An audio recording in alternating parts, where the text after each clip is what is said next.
India को बहुत ज्यादा मुबारकबाद है। इन लोगों ने कहां ला के खड़ा कर दिया है पाकिस्तान क्रिकेट टीम को। ये तरीका नहीं है जीतने का। क्या इसने जहर खा लिया है या इसने सर्फ खा लिया होगा? सब हजम कर जाता है। फिलहाल की बॉल आदमी। पाकिस्तान मेरा अंदर से बहुत ज्यादा मोटिवेशन होता है। किसी किसी टीम को होता है यार, नो मर्सी। नहीं नहीं नहीं नहीं, मैं उतना गुड बॉय नहीं हो सकता हूँ। और वेट करते हैं कि कोई मुंह तो अगला खोले, कहाँ निकलेगा अपने अंदर का वो। अरे भाई खून में बिहार है। भेड़चोद हारने के बाद हम लोगों को दुख क्यों होता है? मतलब जब पता है कि जीतने का चांस 0% है, चलो 5% भी अगर चांस हो तो दुखी होना बनता है। ईशान किशन बैठ के पाकिस्तान को ट्रोल कर रहा है क्योंकि जब पाकिस्तानी बॉलर्स को मारा, पाकिस्तानी बॉलर्स को कुत्ते की तरह मारा और पाकिस्तानी बॉलर्स के कैरियर खत्म कर दिए और पाकिस्तानियों को औकात दिखाई कि भाई आपकी असली औकात ये है। वो आए ग्राउंड पर शेरों की तरह खेले, हमें बैंगन की भरते की तरह पेला। साल के 364 दिन हम आईपीएल को ट्रोल करते हैं कि ये टैलेंट, ये लौड़े का टैलेंट आईपीएल का फलाना है, और एक दिन उनसे मैच उदवा लेते हैं। और 2025 में तो 4 दिन मैच उदवाई थी, 361 दिन ट्रोल किया था। आसिफ मुनीर गुस्सा हो गए and he conveyed his displeasure to the Prime Minister and he conveyed his displeasure to the Pakistan Cricket Board। अब आप all regions in the world Pakistan India के मैचेस हुए हैं, इंग्लैंड में, ऑस्ट्रेलिया में, दुबई में, इवन यूएस में, ये श्रीलंका में, हम हर जगह पे वन साइडेड अफेयर से मैच हार रहे हैं।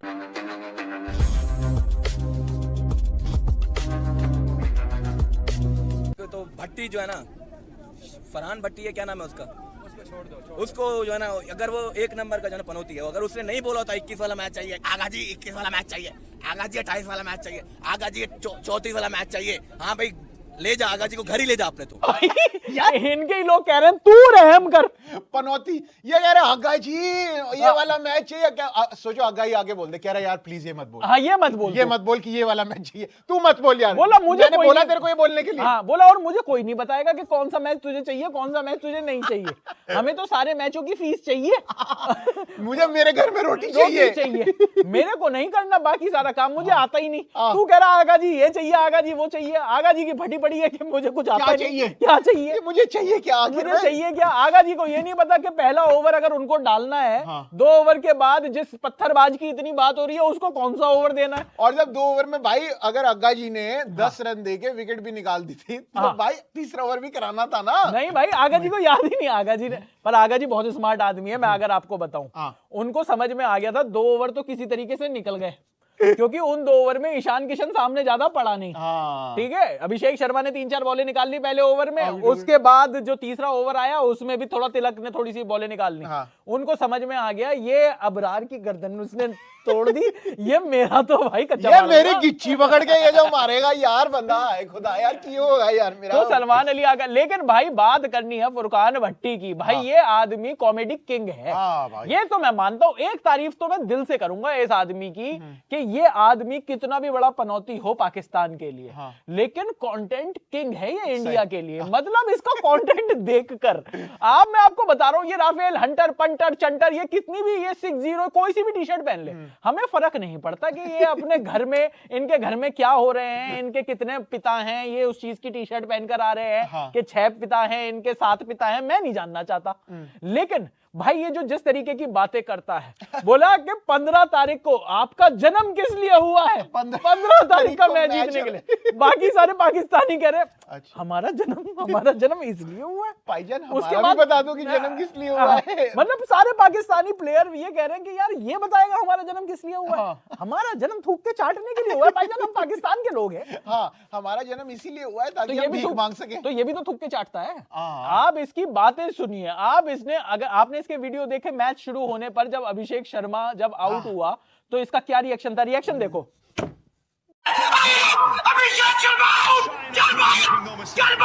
निकल यहाँ से, कह रहा निकल यहाँ से। भाई वो निकला, बाकी ने तो निकल कर दिया तेरे अंदर। भाई मैं ये कह रहा हूँ कि ये वो वाला मीम है जिसमें एक गुंडे से बचकर गई पाकिस्तान, दूसरे ने पकड़ लिया। पीछे से देखा दूसरा गुंडा वही है, अमरीश पुरी साहब। वो कह रहे सबकी इज्जत करेंगे तो लूटेंगे किसकी। तो भाई ये तो हालत हुई है पाकिस्तान की टीम की। बोल बचन, इन्होंने इतने ज्यादा कर दिए और एक्सपेक्टेशन पूरी कौम की ऐसी बढ़ा दी है। हुआ ये दोस्तों कि जब ये मैच हारे उसके पहले किसी ने कुछ नहीं बोला, उसके पहले किसी ने कुछ नहीं बोला। जैसे ये मैच हारे और पाकिस्तानियों ने सोशल मीडिया पे गाली देना शुरू किया, तो उसके बाद पाकिस्तान का जो हेडक्वार्टर है आर्मी का, जीएचक्यू जिसको बोलते हैं, वहां पे घंटियां बजी और वहां पे जो मिलिट्री सेक्रेटरी हैं, military secretary to Asim Munir, उन्होंने फोन करा प्रधानमंत्री को और प्रधानमंत्री को यह बोला कि सर इसको जरा देखिए, मोहसिन नकवी को देखिए, आपका इंटीरियर मिनिस्टर है और ये पीसीबी का चेयरमैन भी है, और ये क्या बोल रहा है, क्या जरूरत थी फील्ड मार्शल का नाम बीच में लाने की। अब दोस्तों, ये जो फील्ड मार्शल है ये मोहसिन नकवी का जीजा है, मोहसिन नकवी उसका साला है, तो उसको लगता है कि जीजा साले के बीच में ये सब चलता है और जब मन चाहे देश के फील्ड मार्शल का नाम आप बीच में ठोक दीजिए। आसिम मुनीर को यह बात पसंद नहीं आई, बिकॉज आसिम मुनीर को यह बात तब पसंद आती अगर पाकिस्तान जीत जाता।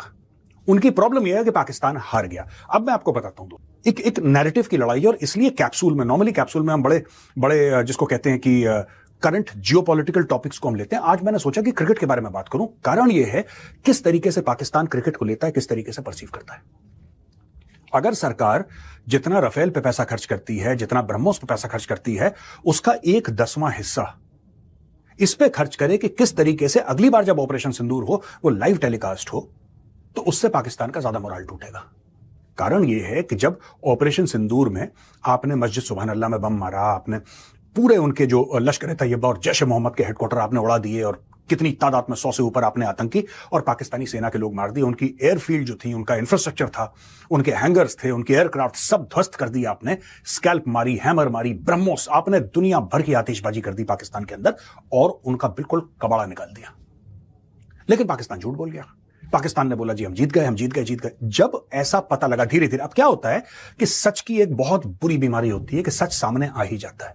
अब धीरे धीरे जब सच सामने आया, जब सैटेलाइट इमेजेस सामने आई और आपस में पाकिस्तानी डिस्कस करने लगे कि यार ये जो 6 राफेल का जो चूरन था, मैं आपको कल परसों के मैच से ज्वाइन करके आपको ये सब बातें बता रहा हूं। अब आप बोलेंगे मेजर साहब उस मैच का राफेल से क्या लेना देना है? लेना देना है, और यही आज की ब्रेकिंग न्यूज है भाई। ये कहते हैं कि फरिश्ते आए। ये क्यों बोला अचानक आसिम मुनीर ने?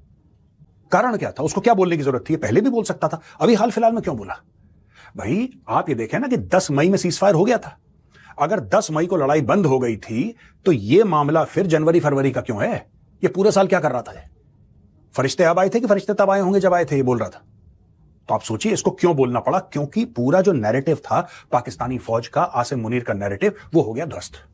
नमस्ते दोस्तों, जय हिंद। नेक्स्ट स्पेशल की रिएक्शन वीडियो में आप सभी का स्वागत है। दोस्तों एक वीडियो बहुत ही ज़्यादा वायरल हो रहा है और दोस्तों उसे देखकर इन पाकिस्तानी के दोस्तों सीने पर सांप लौट रहे हैं, बहुत बुरी तरह से रो रहे हैं। दरअसल दोस्तों बात यह है कि 15 फरवरी को पाकिस्तान के मंसूबों पर पानी फेर दिया और भारत ने इन्हें बहुत अच्छी तरह से धोया, बुरी तरह से इन्हें हराया। अब ये दोस्तों इनका रोना धोना शुरू था, लेकिन दोस्तों ईशान किशन की एक वीडियो बहुत ही ज़्यादा वायरल हो रही है जिससे इनके सीने पर सांप भी लौट रहे हैं। क्योंकि दोस्तों ईशान किशन कह रहे हैं कि पाकिस्तानी जब भी उनके सामने आते हैं तो उनका जो खून है वो खोलने लगता है, इसीलिए इनको धो के मारा है। दोस्तों इस बात से पाकिस्तानी बहुत ज़्यादा ट्रोल हो रहे हैं और दोस्तों अपनी मीडिया पर चीख रहे हैं, चिल्ला रहे हैं। इस बात से इनके पेट में दर्द हो रहा है पाकिस्तानियों के, और दोस्तों अपनी मीडिया पर बोल कर रो रहे हैं ये। दोस्तों अगर आपको हमारी वीडियो पसंद आई तो प्लीज़ लाइक करें, सब्सक्राइब करें, शेयर करें। मुलाकात होगी आपसे अगली वीडियो में, तब तक के लिए जय हिंद।